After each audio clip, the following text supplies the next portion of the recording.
Superstar Mahesh Babu sir Bill Gates से मिलकर आए हैं और बिल गेट्स ने इनको ट्विटर पे फॉलो किया है। It's a big news, it's a good news. But कुछ ऐसे लोग हैं जो अभी भी इनको लेकर बहुत सारी नेगेटिविटी फैला रहे हैं। इनकी फिल्म सरकारों वाली पाटा को लेकर भी बहुत ज्यादा नेगेटिविटी कई लोगों ने फालतू में नेगेटिविटी फैलाई हुई है। क्योंकि मैंने ये फिल्म रिसेंटली देखी Amazon प्राइम पे और उसके बाद मुझे पता चला कि यार इस फिल्म के बारे में जिस तरह के रिव्यूज दिए गए, जिस तरह की बातें की गई, वो बिल्कुल अनडिजर्व था। वो बिल्कुल भी ऐसी फिल्म नहीं है और मुझे कहीं से भी ऐसा नहीं लगा कि मैं फिल्म में बोर हो रही हूँ या कोई ऐसा मोमेंट आ रहा है जहां मुझे लग रहा है कि यार फिल्म काफी ज्यादा ड्रैग हो रही है या कुछ है। I think all of this is related to that comment. और वो मैं उन यूट्यूबर्स की बात कर रही हूँ इस वक्त जो साउथ फिल्म्स देख देख के, महेश बाबू सर की फिल्म्स देख देख के, जिन्होंने अपने चैनल को इतना ग्रो किया और आज वो ब्लेटेंटली जाकर बोल रहे हैं, ब्लेटेंटली अपने चैनल पे ये बातें बोल रहे हैं कि वो अच्छे को अच्छा, they will call a spade. मतलब महेश बाबू सर की फिल्म उनको पसंद नहीं आई तो उन्होंने ऐसी बातें बोली हैं कि हमको फर्क नहीं पड़ता यार, कुछ टॉक्सिक सब्सक्राइबर्स अगर कम हो जाते हैं तो हमको बिल्कुल इस बात से फर्क नहीं पड़ता, लेकिन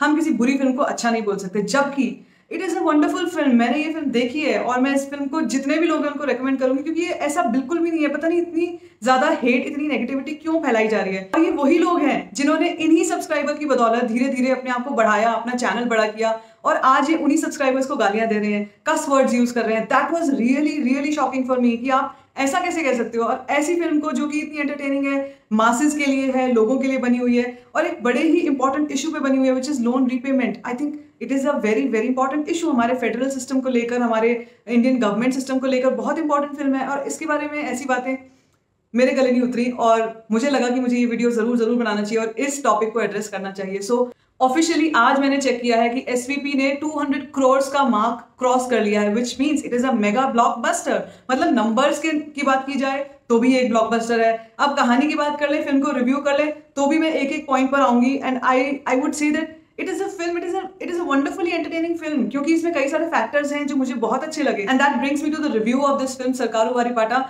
इसके बारे में बात करते हैं। मुझे सबसे पहले बहुत बहुत बहुत ही ज्यादा डैशिंग लग रहे थे महेश बाबू। मतलब ऐसा लग रहा नहीं है कि वो किसी भी एज, मतलब कोई भी एज या कोई भी एज फैक्टर है या कुछ भी। I think he is growing better, he is growing just better.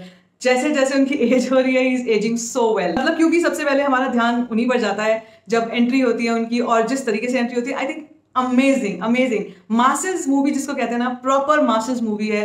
आप इसको पोकिरी से कंपेयर नहीं कर सकते, आप इसको और किसी फिल्म से कंपेयर नहीं कर सकते, क्योंकि ये एक अपने आप में एक डिफरेंट इशू पे बनी हुई फिल्म है। क्योंकि ये महेश बाबू सर की फिल्म है तो obviously there is some message in that. हमेशा महेश बाबू सर की फिल्म्स में कुछ ना कुछ मैसेज जरूर होता है। तो फिल्म की कहानी स्टार्ट होती है एक छोटे बच्चे से जिसके पेरेंट्स एक लोन रीपे नहीं कर पा रहे हैं और एक बैंक में जाकर बात कर रहे हैं। और बैंक वाले जो हैं वो अपने यूजुअल जिस तरीके से जिस टोन में बात करते हैं ऐसे लोगों से जो नहीं पे कर पाते, डिफॉल्टर्स से, वो इसी तरीके से उसके पेरेंट्स से बात करते हैं। एज अ रिजल्ट उसके पेरेंट कोई ऐसा कदम उठा लेते हैं जो उनको नहीं उठाना चाहिए। और आगे चल के फिर कट टू ये दिखाते हैं कि एक कैरेक्टर है जिसका नाम है माही, और माही का एक अपना बैंक है। उस महेश बाबू, उनका अपना एक बैंक है जो लोगों को लोन्स देता है, लेकिन वो टाइम पे रीपेमेंट चाहता है। किसी भी हालत में अपने पैसे वसूल करने उसको आते हैं।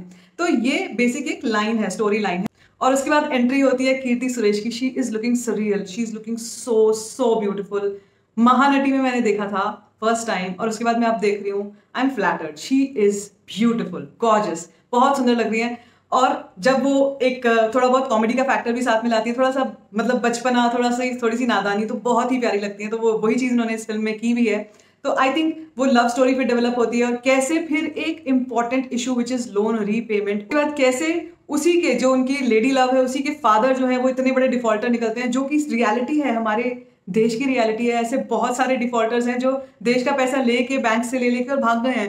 There is nothing wrong in that, कुछ भी ऐसा नहीं दिखाया। बल्कि महेश बाबू का जो कैरेक्टर है वो काफी लॉ अबाइडिंग सिटीजन है और वो काफी अच्छे लोगों की मदद करता है किसी तरीके से। और जब वो देखता है कि इस तरीके से बैंक्स जो है उन्होंने खाली छोड़ रखा है उन लोगों को जो ज्यादा डिफॉल्टर है, ज्यादा बड़े डिफॉल्टर हैं, तो एक मुहिम चला देते हैं जिसका नाम है बॉयकॉट बैंक्स। तो boycott loan repayment, boycott banks, इस तरीके का जब वो चलाते हैं उसके बाद कैसे कहानी क्लाइमैक्स पे पहुंचती है और किस तरीके से वो जो चाबी वाला सीन है मेरा फेवरेट सीन है। लेकिन वैसे बहुत सारे ऐसे सीन्स हैं जो मुझे विजुअली बहुत ही अच्छे लग रहे थे, बहुत ही अच्छे लग रहे थे। क्योंकि Mahesh Babu is looking like a superstar. मतलब कि हालांकि वो एक नॉर्मल यूजुअल इंसान बने हुए हैं उसमें, लेकिन वो ना हर एंगल से सुपरस्टार ही लगते हैं, वो प्रिंस ही लगते हैं और वो प्रिंस ही लग रहे हैं, हर एंगल में प्रिंस लग रहे हैं। तो उसके बाद जब वो उस सारे के सारे मैटर को सुलझाते हैं, एक अच्छा फादर निकल के आता है विलन में से, वो चीजें मुझे बहुत अच्छी लगी। और बाकी एंड में जो एक मैसेज है कि लोन रीपेमेंट जो एक आम आदमी को भी करना चाहिए, उसको करना तो चाहिए, लेकिन जो बैंक के जो ऑफिसर्स हैं, जो प्रोफेशनल्स हैं, उनको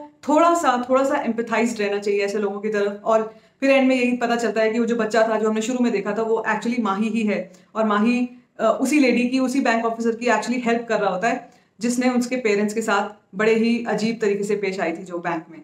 So I think all in all, it is a wonderful package. It is a wonderful mass entertainer. You are not going to be bored. एक सेकेंड के लिए आप बोर नहीं होगे। फिल्म में पूरा वही सब मसाला है जो आपको चाहिए। गाने हैं, थमन का सॉन्ग, कलावती जब आया, कलावती मेरे को मतलब वो जब शुरू होता है ना, it went into me like this. मतलब actually I was feeling that song. Kalavathi के अलावा भी गाने विजुअली बहुत अच्छे हैं, बहुत there are some dance numbers also, you are going to enjoy all of that. I would say it is a wonderful film, don't miss it. Prime पर है। जब भी आपको लगे कि आपको कुछ ऐसा मास एंटरटेनिंग देखना है, कुछ अच्छा देखना है और महेश बाबू को देखना है, तो प्लीज जाकर इस फिल्म को देख लीजिए। और अगर आपने आमिर खान की धूम 3 देखी है तो आपको याद होगा कि उसमें जो बच्चा था, आमिर खान का जो कैरेक्टर था, उसने जब देखा बचपन में कि उसके फादर क्योंकि लोन रीपे नहीं कर पाए तो उसकी वजह से उनकी डेथ हो गई और वो सब चीजें, वो उसके मन में फिर ग्रज हुआ, वो आगे चल के बैंक ही लूटने लग गया।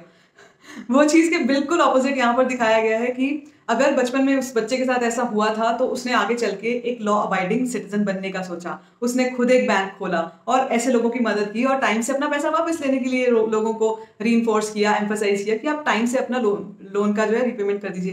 That's wonderful. I just love that part in the film कि ये एक सटल मैसेज है लेकिन बहुत ही इंपॉर्टेंट मैसेज है। तो मुझे बहुत अच्छी लगी फिल्म। आप जरूर देखना, आपको भी, मुझे आई एम श्योर आपको भी बहुत पसंद आएगी। बाकी ऐसे लोगों से मुझे सिर्फ इतना कहना है कि जिन लोगों की मदद से आप आगे बढ़े हैं, जिन लोगों की शुरू की सपोर्ट से आप आगे बढ़े हैं, उनके बारे में ऐसी बातें प्लीज मत कीजिए। अगर आपको कोई चीज पसंद नहीं आई है तो you can just say that you did not like it, but please respect your subscribers. Please उनको रिस्पेक्ट कीजिए। वो लोग हैं जो आपको आगे बढ़ने में शुरुआत में मदद कर रहे थे। This was today's video. I hope you like this video. If you like it, give it a thumbs up, don't forget to share it and don't forget to subscribe to my channel, which is called Storyfying Shit.